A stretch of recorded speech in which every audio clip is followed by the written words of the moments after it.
All right, Nick, you be careful out there. And of course, by now you have seen the devastation in Oklahoma, and perhaps you feel the urge to help. 22 News reporter Ryan Welsh standing by live in Chicopee with how you can make sure your donation goes where you need it to go.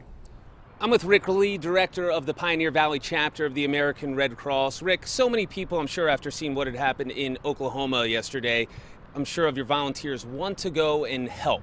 But with the potential of severe storms here even today, how do you balance that? Well, we do have to strike a balance with that, but I think when you have the obvious devastation and loss of life that's in Oklahoma versus the possibility of something happening here, we're going to be deploying people when they're needed. We're deploying our first nurse tomorrow, Donna Kinney, who's headed down to Oklahoma, and there are a number of people who have already self-identified that they're ready to go if needed.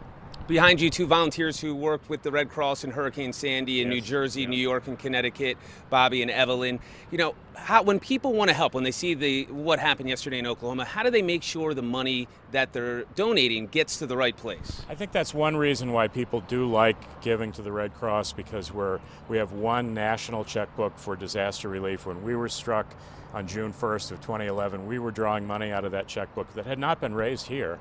It had been raised elsewhere, but it was ready to go. Likewise, money that we're raising here today and in the community over the next several days will help fuel the relief operation in Oklahoma and for what comes next, and there will be something else. All right, on 22 News at 6, we'll hear how the Red Cross here is actually prepared to handle situations like that are happening in Oklahoma right now. With Rick Lee, I'm Ryan Walsh, live in Chicopee, 22 News.